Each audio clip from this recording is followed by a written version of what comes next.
Hi, it's Kim. I am doing a real-time video today where I am going to talk about the YONO acrylic markers for Embellish It, my local scrapbooking store in Timaru, New Zealand. So Embellish It is both a bricks and mortar store in Timaru and also does online sales both for New Zealand and internationally. And they stock a wide range of these YONO acrylic markers. So I have two sizes here today in a selection of colours. This is the smallest size, and it's a 0.5 to 1.5 millimetre size nib. You can see it's a small bullet or fine tip bullet nib. Hopefully you can see that. And I have that small size in black, and this is violet and magenta, which is a very bright pink, but it's very cool. And then the second size is the larger size bullet, which is, just checking on this, 1.5 to 3. But I find you still can get a reasonably fine line with these. And that's the bullet tip. Hopefully you can see that on the video. And I have that in this beautiful green, which is called, checking where it is, mistletoe. I really like that green. And this is pastel lilac. And this one is dark blue, but it's certainly not a royal blue. Sorry, it's not a Parisian blue or anything like that. It's still quite bright, and the cherry, very red. This pale pink is called rose pink, and then this is turquoise blue, and it's a gorgeous blue. So in order to demonstrate these to you, I have two sheets of paper here. This one is the Vicki Boutin Foundations paper, this one here, and this is just the natural paper. Now, the thing about Vicki Boutin's foundation paper is that it is made for mixed media. So it does have a seal or a finish on the top of it, which makes it very good for mixed media. It's also extremely heavy. So you can see from that, it's a very heavy cardstock. So it holds up to water and fluid really well. But on this side of it, I have applied a coat of gesso just so that we can compare how the pens react because they are water-based pens. So I am going to show you how they react with water. And I have had a little bit of a play with them, but not a huge amount. So this is a play for me too. So on no gesso and gesso on a foundations paper, and then no gesso and gesso on normal textured cardstock. So this is just really quite lightweight, standard textured cardstock that you would use just normally for a scrapbooking layout or a card. I wouldn't generally use it for mixed media because it doesn't hold up particularly well when you're adding, generally doesn't handle particularly well large amounts of fluid, though if I was doing collage work, I may use it because you cover most of it up and you seal it with various layers of gel over it, so it may well work. Now I do have a couple of white pens which I may use. So these are Pilot Pintors, but they are obviously a different brand, so I'm not really going to be talking about those, but I'm going to mention it just in case I do add some white to a project. But I am going to mainly be concentrating on these YONO markers, which are, as I mentioned, water-based acrylic markers. So they have water-based acrylic paint in them.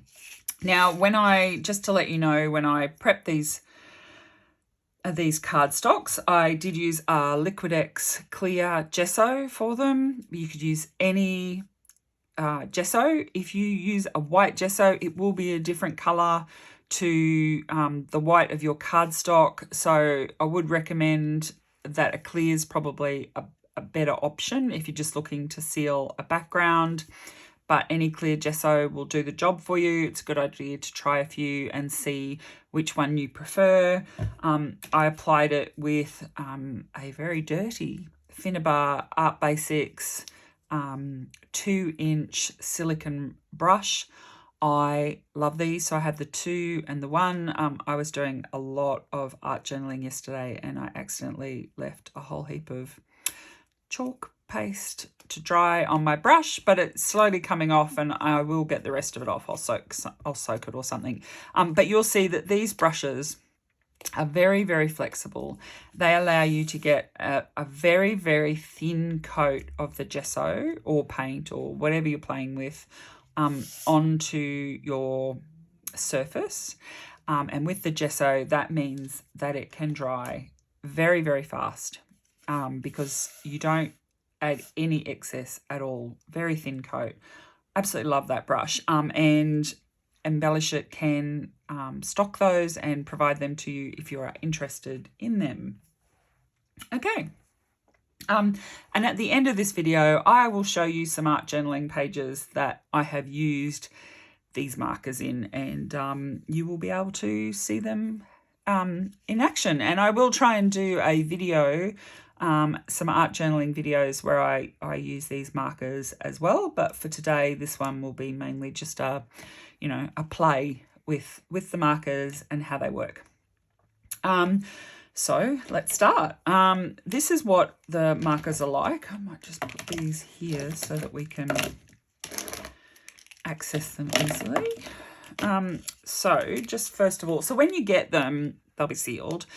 Simply, mine are all primed up because I have been playing with them, but you simply shape them and then push the nib down, which will have no colour in it when you first get it, and the paint will come down the nib. Now, since I started playing with these yesterday, the ones that I used yesterday were still right to go today, and then I have been I've primed up the extra ones that I bought before I left last night, and I'm assuming they'll all still be right to go now. So you may need to reprime, or they may still be good to go. So this is the thin bullet. So you will get a thin line on the gesso. Looks exactly the same.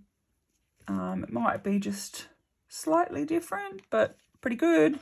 The cardstock and the gesso on the cardstock. So that was the violet. The magenta is, actually, I think that the violet looks darker on the gesso. So it'll be interesting to see what the other colours are like. So this is the magenta. It is such a beautiful hot pink. I just love it. Actually, I'm going to move this light around a bit more so that you can see it better across. Hopefully I'm not casting any shadow. Better across all of those. So that's the magenta. Black is obviously black. So these are the 3 in the smaller size. Then this is they call it pastel lilac, but I think of it as lavender. You can see that these aren't actually that much bigger. You can still make quite a small line, though you can also make a thicker line with them. So small line, I really, really, really like that lavender colour, but I have a bit of a penchant for purple. The pale pink, which is called rose.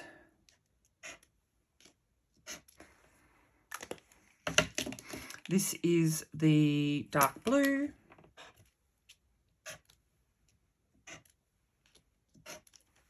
They do feel quite different on the different surfaces too when you're drawing with them. So this is the cherry. It's beautiful bright red. And this is mistletoe. Now I don't have all the colours. Oh, I've got a fluffy. There we go. There are more colours in the range than what I've got. I will be building on my collection, and this is the turquoise, and I also have a fluffy. I have been drawing over some rough surfaces art journaling last night. The fluffy's just pulled off, and it is beautiful colour. Love, love, love. Dirty fingers. Okay, so there's not a big difference between them on the surfaces here. So now I want to add some water to them. So this is just a brush, just a normal watercolor brush, round brush.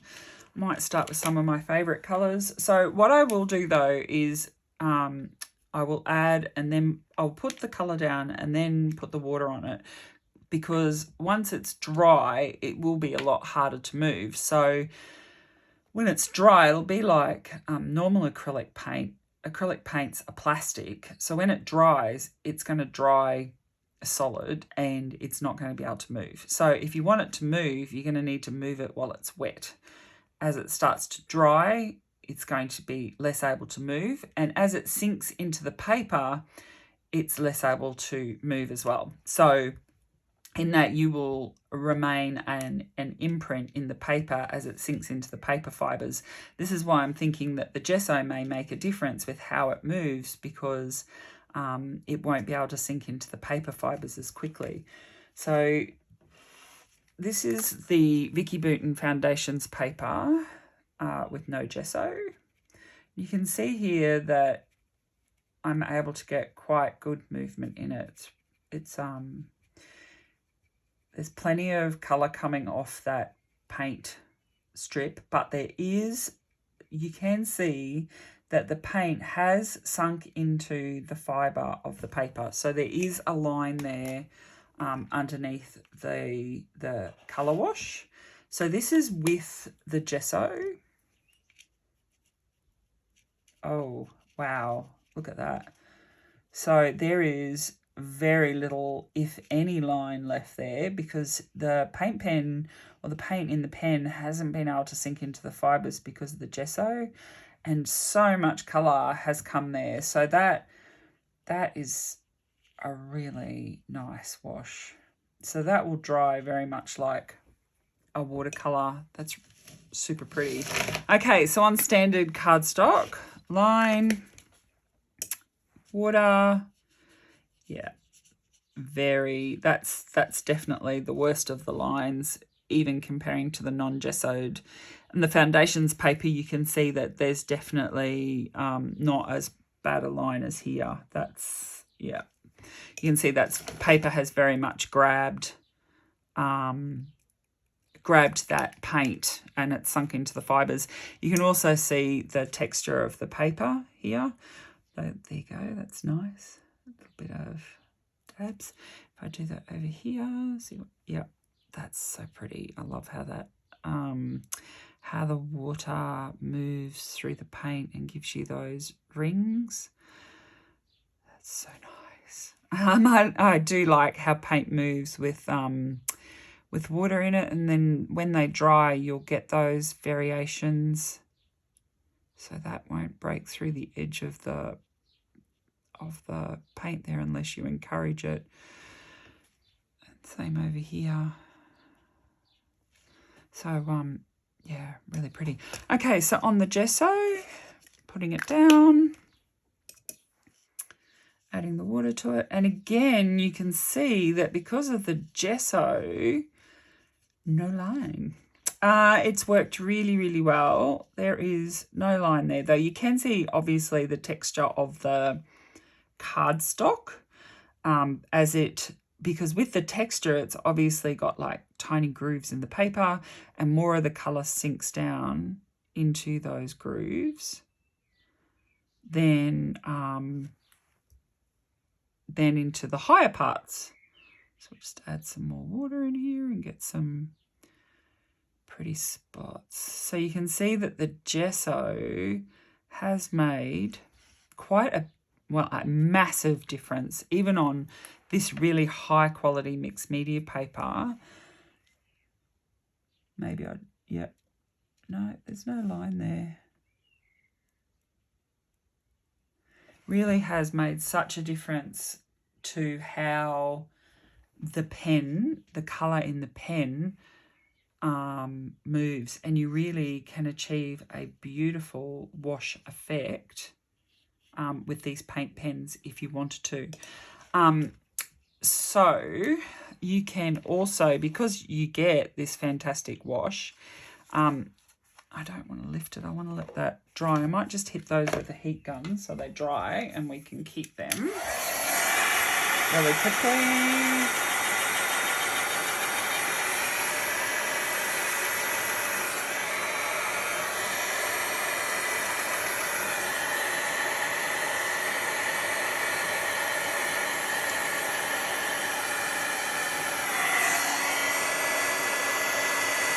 Now, if you put paper towel into this and absorb it, you'll absorb the colour and it won't be anywhere near as lovely as what it is either drying naturally or with a heat tool. So, I mean, I generally try to dry things naturally if I have the time, because I do think that generally you will get a better drying outcome. I mean, that is absolutely gorgeous effect there.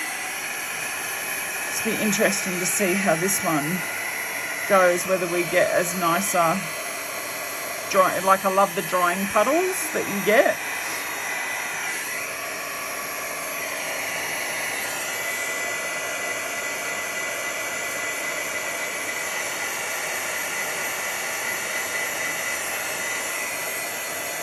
Okay. Now you can see too another difference with these papers, to point out that that's still, I mean, it's got a slight bow in it, but it's pretty flat. That drying effect is just beautiful. Like, that really is so pretty. And this is pretty, but you can really see the texture in the cardstock, which I don't particularly like that effect. And it has buckled quite significantly from the water and then the heat, and over here too. And you know, you can see the line here, so you know that's not particularly effective. Now the next thing I want to try, and I'll do it with some of the pretty lavender, is I want to put a line, and I will do this with both sides, and then I want to add some water to it. And then, because what I'm thinking is, if you've got a project and you want to have, you know, a heavier line with a dribble, I'm trying to get it to dribble. Of course it doesn't want to dribble evenly. It just wants to dribble in one spot.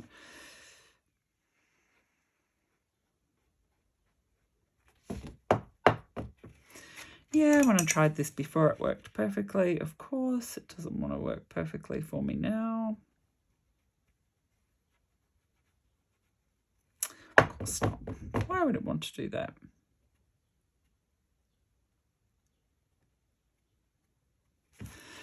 Okay, well, this one's dribbled, and this one doesn't want to dribble at all. I have largely taken away this line, and interestingly, even though this is pretty well, you know, dry, I can still work this and that line still disappears, which actually surprises me. This did not work as well as I had hoped. So last time I did it with red. So what I'm going to do is I'll take that off. I'm going to do it closer to the bottom because I've realized I'm going to ruin all my workspace. Now this red is an incredibly intense color, as you can see.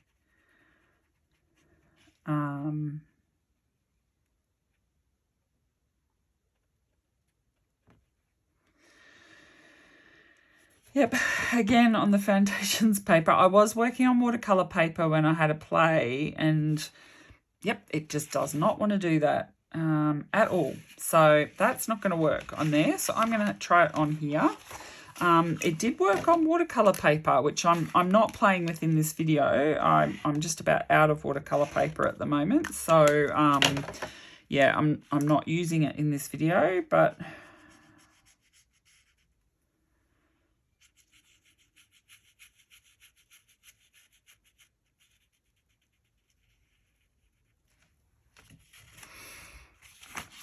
I may have done it too close to the bottom.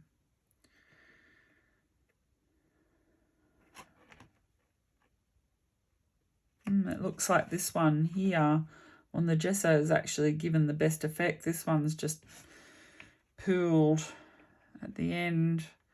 This one's actually giving you a really pretty variation through it. This is my play sheet. You can see here is where I did the red. This is on watercolor paper. And you can see here that it gave you quite a tight line at the top with a really pretty variegation down. So I have lots of other colors on here, obviously, because I was playing with stuff. It's a bit of a hot mess, but that was really pretty. But this one here has done it quite nicely, actually. And I think it's quite nice to have that line with the variation. Maybe not in red, which looks a bit blood-like, but it is quite nice in, you know, it would be quite nice in other colours. Probably the blue, actually, which is another, like the blue is really intense. So if we add a little bit more colour to it as well, putting it on your finger and spreading it all over the paper doesn't really work. And if I try and not go above the line, you can see how intense that blue is, because look at the colour that is in that water. It is just quite incredible. So I'll add a bit more water to this. Is it going to drip?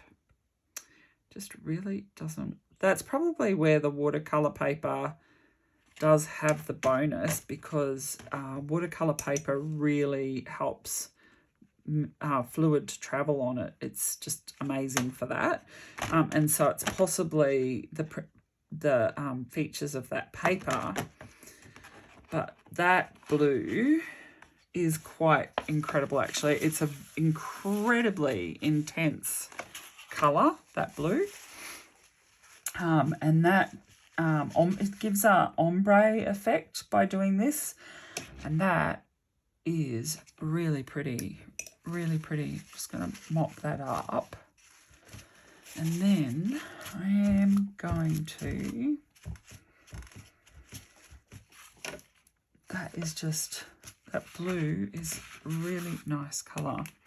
So if I add more here, it's quite wet even with the gesso, so adding more there.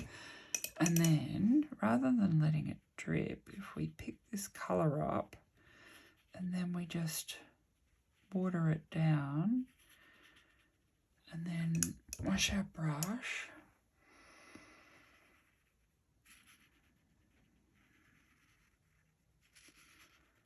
And add some more water down. Then I'll just try and lift this colour more. Maybe more successful if I'd started it fresh. But you can see that colour is shifting. Definitely shifting.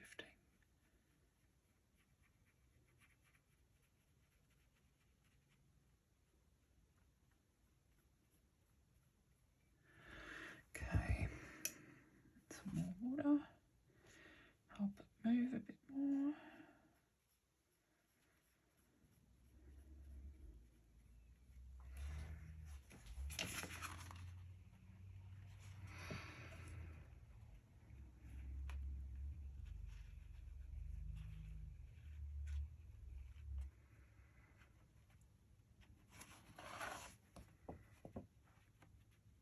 Trying to see if I can get that ombre sort of effect.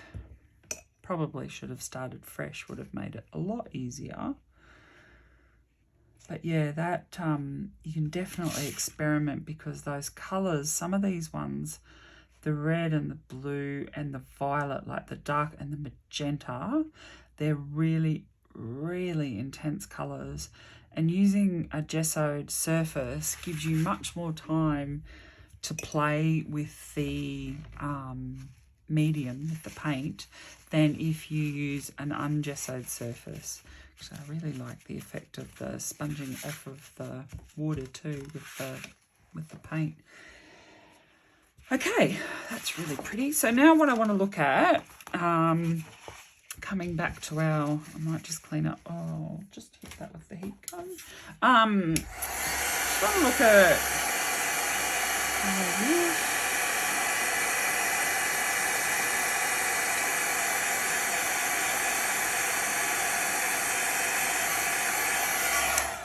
with the two surfaces where the pen line disappears, because you can see it does, how long do we have to get the pen line to disappear? So what I'll do is I'll put magenta, another intense colour, down, and then we'll put some over here, because I mean, if you're drawing, so say I was drawing a shape, so you're drawing here, and say you wanted to get a wash in that leaf, you know, and you had to find your brush and what have you, and you were faffing around, you might want a bit of those lines to stay, and you want a bit of a wash. Don't add too much water. I'm sure if I push this, I could probably get rid of those lines, but you can see them starting to disappear now. So I don't want them to disappear. So I'll leave that now, because those lines probably would have gone, I think. I wonder if this would still go.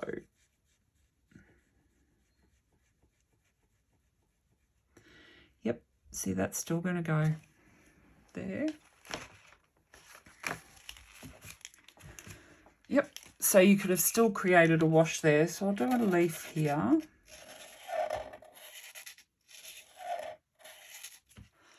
Just leave that sit for a bit, and we'll let that,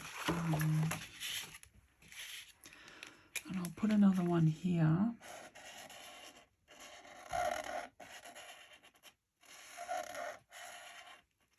So if you were art journaling, or, you know, you wanted to draw some leaves and then you wanted to wash to fill them in, so we'll just let that sit. I'll do it here too, because, you know, if you're not wanting a complete wash and you were, actually, just to let you know, it is so interesting drawing on these different surfaces, because gesso has a real tooth in it, like it really grabs. So if you're drawing on it with a pencil or like a crayon or something like that, it's got a huge amount of grab or tooth in it, and it's so different to draw with these pens on a gessoed surface versus the ungessoed surface, which is quite frankly so smooth. So I'll let those all sit for a bit.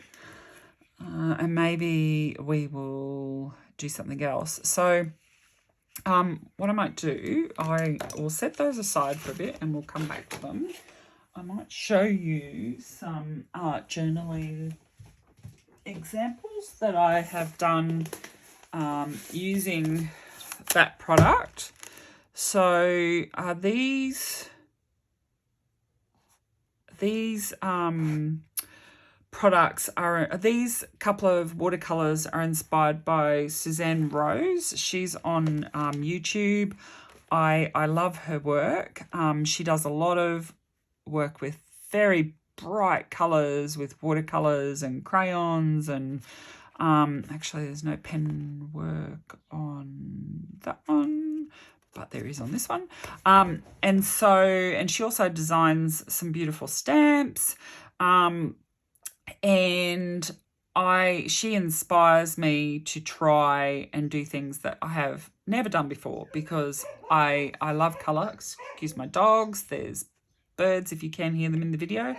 And so she's really inspired me to go outside my comfort zone. And so these leaves on this, so this background's been done with crayons and watercolour, and then stamping and more crayons without watercolour, and then she has stamps, which I don't have, so I hand drew what she had done with stamps, and I hand drew these in using the black YONO marker, and then coloured in the leaves with crayon.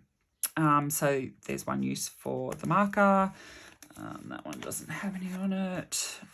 On this one's not finished yet. I have used, again, the black and drawn around. So this is book paper, which I've glued down, and then I've just drawn really loosely around these bobbles off there's glue on there, off my octopus. I really like that art journaling page. It's very, very simple, but using the pen, great way to outline those bubbles. So this one, similarly to the previous one, I drew the leaves in. This was with the violet. Then I also drew black and white on these collage pieces, black pen and the white pen in the other brand, as with that white. The YONO does have white. I just happen to already have it in my stash. Then around these circles was with the turquoise, and or maybe it was actually, sorry, with the mistletoe. I think it was actually with the mistletoe. And then these bits of the bright pink and the doodling on this collage piece was with the magenta on that piece. So that's using those. On this piece, I used, again, the black to draw leaves in here. And I think that was it on that one. And then on this one, this one has the turquoise around these dots. It has white on here, on the dots on the background, and then the circle drawing around so these are, again, some book paper, and I've just drawn really loosely around those, and then the dots that go through these circles are again done with the paint pen. So that's all I've got in this book. That's all there is to show you with those. So I will put a link both to Embellish It, the shop, and to the artist that inspired these artworks in the description box for this video. So if you're interested, you can go and have a look. And then let's go back to our sheets. So they've had time to dry, and let's see how they've all reacted. So now we want to get a wash. Ooh, it looks like they have dried. Well, this is on, so this is the normal cardstock on the gesso. So this is giving you an idea of how much time you've got. Okay, so you can see that if I keep working at this, when I first started, there was no colour coming off. There you go. I can get a wash in that. And it's leaving me my lines in the middle. This is good for me. It's going to give me something to play with my next page. I am getting absolutely no movement whatsoever. Oh, yep, very, very after lots of working, which is damaging that paper too with the amount of work that I've had to do. So I'm essentially, you know, lifting those paper fibers in order to be able to get some colour out. And it is all gone pilly and rough inside. I don't know if you can see that, but it's actually all gone quite, yeah, pilly, not very nice. Whereas that one, although I had to work it, it's actually, the paper has stayed intact, and it's given me the wash, but it hasn't damaged the paper like it has without the gesso.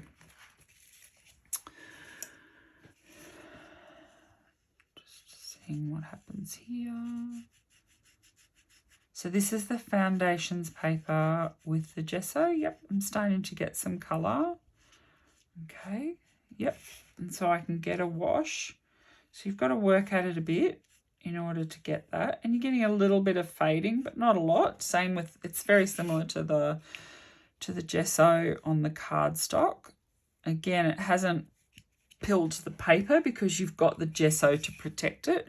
I suspect that the paper will pill even though it's foundations paper, and it will stand up a lot better than the normal cardstock being, you know, worked at. I still suspect it's going to have some pilling. Yep, it's starting to pill now, but I am getting a wash out.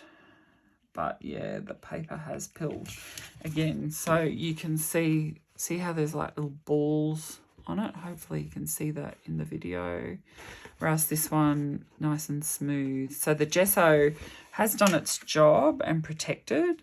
So, I mean, usually when I'm working in my art journal, like the one I showed you before, I'm not working on foundations paper. I'm often working on collage, though when I do watercolor work, so a lot of those pieces where I've used the pens, I've been using watercolor paper, and then I stick it into my art journal. And we saw with the little piece that I showed you that the pens react again differently on watercolor paper. But, you know, I usually end up sealing my journal pages with gesso because that paper is, you know, if I was going to have an analogy, it's not as thick and strong and good as the foundations paper.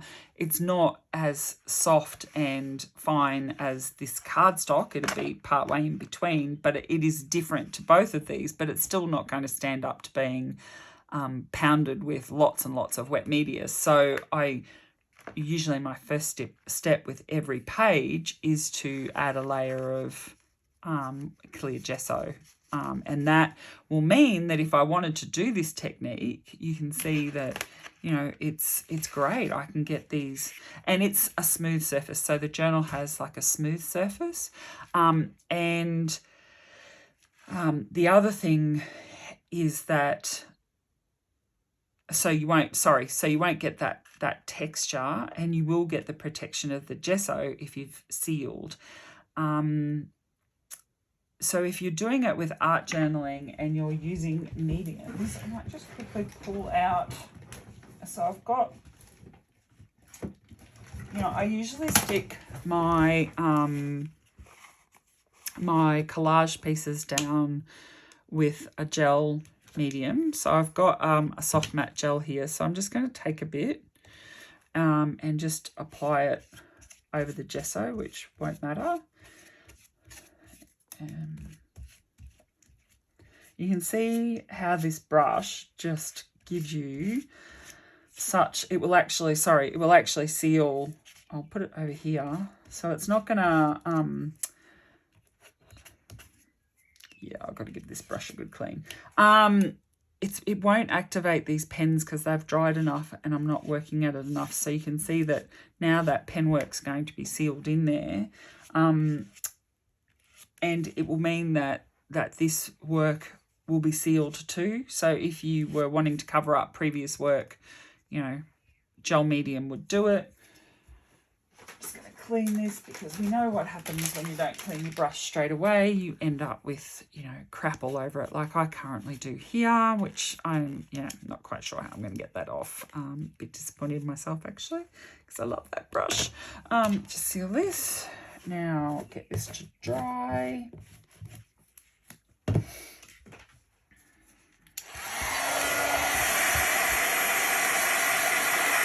If you are using a heat gun, make sure you move it around. Don't have it too close to your paper. Don't keep it in one spot. Some mediums don't particularly like heat guns, but because they're quite plasticky. So make sure you keep it moving, otherwise you can end up burning your paper or bottling your mediums. Just with crackle pastes and stuff, which obviously this isn't, it will not respond well to a heat gun. It will work a lot better if you let it dry naturally. I mean, I prefer to let my mediums dry naturally, so usually when I'm art journaling at home, I prefer not to force dry stuff, so I will do something and then set it aside and then either work on something else, or if I'm doing it at night, then I go to bed and I come back to it the next night. That's still wet.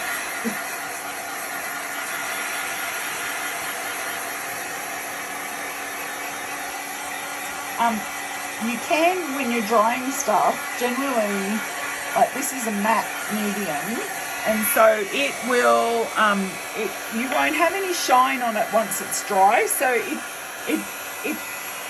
if you put your head in an angle and you can still see shine coming off it, then it's not dry. So I am having my head at an angle now as I run the heat gun over this, just making sure that all of the medium is matte, which it is now, so it should all be dry. But yes, when it's shiny, like gesso, when it dries, is completely matte as well. And the gel medium, when it dries, is completely matte too. So now I did this because I wanted to see how these pens reacted working over gel medium, because most of the time, if you're drawing, like, you know, if you're wanting to draw designs over collage work, if you're working in art journals, or even if you're doing collage work in scrapbooking and you wanted to then draw some designs or do some mark making on it and you wanted to use paint pens, then you want to know how the paint pen is going to react on the medium that you're using to seal your collage work. So because I use soft matte gel, which a lot of people do for collage work, that's why I've put some down here. So we're going to see what happens. So I'm going to put a few lines. I'm using red simply because it is a very intense colour and will give us a representative effect than if it were a less intense colour. So you can see here that the outside of that line has already started to set. So that's interesting. So the gel medium responds quite differently to the gesso. So if you have been using gel medium and you decided you wanted to do a wash, because I think that wash effect from those markers over gesso is really pretty. You could, once the gel medium's dry, you could actually put the clear gesso back over the gel medium in order to get this type of effect with those markers, to get that wash effect. Okay, so just gonna let that sit for a bit longer so that it dries. I don't know how we'll go with the ombre. Here we go. So it's already starting to dry quite well, actually, there.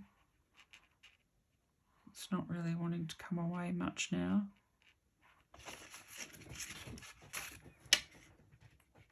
Which may well be good, because the upside of this, you can see how that's setting. See, now that's drying. The upside of this is if you're doodling or mark making, or, you know, drawing images onto collage pieces, and then you want to add, say, watercolors over the top of it, which essentially is water and a pigment over the top of your doodled images, it looks like it dries pretty solidly over gel medium. And if you were adding watercolors like this, you're not going to get a lot of movement. It's pretty permanent, very permanent. So that's great, because the last thing you want is to be painting with watercolors and have it run. Or if you were using watercolor inks, or you were using mists or other sprays, and then having it react with your paintwork that you've done.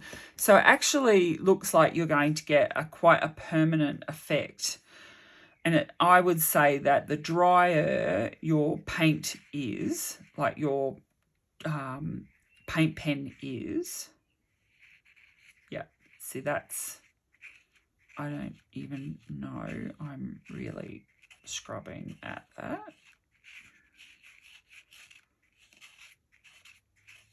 And we know how much colour's in that red. I really had to give that a working. So that's going to hold up pretty well. I mean, you will get some colour out of it if you scrub it, but it's going to hold up pretty well to having other mediums put on top of it without it shifting. So it has got some colour in it, but I had to work it pretty hard. Now what I want to do finally is come back up here to the colours we had put at the start, and I'm going to add water on them. So as I said, you know, often you use these pens in art journaling, and then you might want to put stuff on top of it. So we want to see, once they're really dry, how do they react? Okay, so actually some of those are coming away here. So this is something just to be aware of. You'll want to make sure they are really dry if you're going to put any friction on them by the look of it. This is not too bad. I'm giving this a reasonably good scrub on the gesso, and gesso really should free up paint more, because it can't absorb into the paper fibres. So there is some lifting there. How's this go? Oh, that doesn't feel like there's much lift. Oh, it's the black. That's very interesting that's coming away there. Or is that the dark purple? Maybe it's the dark purple that's actually coming away more. But look at how I'm having to work it, and the paper pilling. That's not good. And there was paper pilling there on that one too. And that was definitely a purple that's come away on that one. And gesso and normal paper, like I am really scrubbing that. Okay, so a little bit of blue's come away there, and it's giving that really strong blue tint. If I get rid of that blue, so it was just like a little tiny bit. I'm not going to be able to get rid of it. Again, I think it's that purple. For whatever reason, that purple. The other ones seem fairly intact. But it is something to be aware of, but yet these ones held up really well. The red, which I expected would release a lot of pigment, like giving that really good scrub, and now it's releasing pigment. But you're not going to do that on an art journaling page. Like, you're really not going to hit it that hard. I mean, when I do layers in mine, it's a fairly soft addition of colours and colours onto it. So having a look at these now, I would have to say I think this is my favourite. So I think this could be summarised with a smooth surface with gesso on it. And I don't mind the gel medium, but definitely a smooth sealed surface. I love this effect. I really enjoy drawing with the pens. So there is, as I said, there is a third size in this, which is the chisel pen, and I don't have any of those because I like to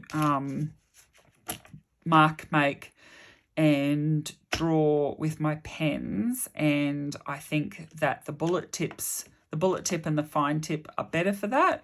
The bullet tip, so this mid-size one, still gives you a reasonably small line at the very tip of that bullet, but I don't think either size is really, like, it's not a journaling pen, but very much like mark making or you know, doodling or drawing leaves, botanicals, other elements on art journaling or scrapbooking or card making. So depending on what floats your fancy and what you like to do for your creative endeavours. But certainly I love these pens, and I every time I go into the shop, Embellish It, I'm lucky that I do get to actually visit the physical store. I seem to have some new colours coming home with me, so there's lots of colours to choose from there. I love them. I hope you found this useful, and I will try and do a process video soon with some art journaling where I will show you them in action. So thank you very much for joining me today, and I'll talk to you all soon. Thank you.